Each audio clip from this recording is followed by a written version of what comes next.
ಪಾವಗಡ ಪುರಸಭೆಯ ಉಳಿತಾಯ ಬಜೆಟ್ ಮಂಡನೆ.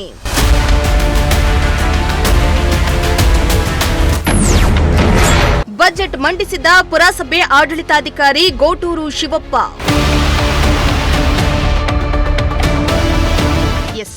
ಪಾವಗಡ ಪುರಸಭೆಯ 2026-27ನೇ ಸಾಲಿನ ಉಳಿತಾಯ ಬಜೆಟ್ ಮಂಡನೆಯನ್ನ ಮಾಡಲಾಯಿತು. ಬರೋಬ್ಬರಿ 44.41 ಲಕ್ಷ ರೂಪಾಯಿ ಮೌಲ್ಯದ ಬಜೆಟ್ ಅನ್ನ ಮಧುಗಿರಿ ಉಪವಿಭಾಗಾಧಿಕಾರಿ ಹಾಗೂ ಪುರಸಭೆ ಆಡಳಿತಾಧಿಕಾರಿ ಗೋಟೂರು ಶಿವಪ್ಪ ಮಂಡಿಸಿದ್ರು.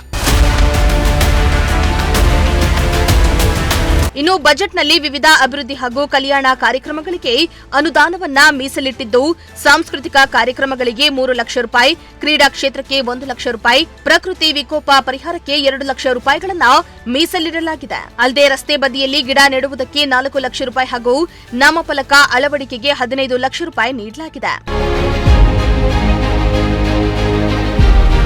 ಇನ್ನು ಇದಲ್ಲದೆ ಅಂಗಡಿ ಮಂಡಿಗಳ ದುರಸ್ತಿಗೆ 5 ಲಕ್ಷ ರೂಪಾಯಿ, ಕಚೇರಿ ಉಪಕರಣಗಳಿಗೆ 2 ಲಕ್ಷ ರೂಪಾಯಿ ಹಾಗೂ ಬಸ್ ನಿಲ್ದಾಣದ ಅಂಗಡಿ ಮಳಿಗೆ ನಿರ್ಮಾಣಕ್ಕೆ 1 ಕೋಟಿ ರೂಪಾಯಿ ಮೀಸಲಾಗಿದೆ. ಇನ್ನು ಪುರಸಭೆ ವ್ಯಾಪ್ತಿಯ ವಾರ್ಡ್ಗಳಲ್ಲಿ ಸಿಸಿ ರಸ್ತೆ ಮತ್ತು ಇತರೆ ಕಾಮಗಾರಿಗಳಿಗೆ 1.20 ಕೋಟಿ ರೂಪಾಯಿಯನ್ನ ಮೀಸಲಿಡಲಾಗಿದೆ.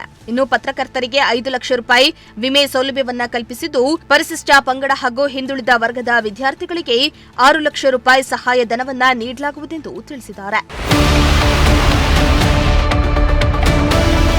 ಇನ್ನು ಸಭೆಯಲ್ಲಿ ಮುಖ್ಯಾಧಿಕಾರಿ ಜಾಫರ್ ಶರೀಫ್, ಆರೋಗ್ಯ ನಿರೀಕ್ಷಕ ಶಂಶುದ್ದೀನ್, ನೀರು ಸರಬರಾಜು ಅಧಿಕಾರಿ ಭಾಗ್ಯಮ್ಮ ಸೇರಿದಂತೆ ಇತರೆ ಅಧಿಕಾರಿಗಳು ಹಾಜರಿದ್ದರು. ಇಮ್ರಾನುಲ್ಲಾ, ಪ್ರಜಾಶಕ್ತಿ ಟಿವಿ, ಪಾವಗಡ.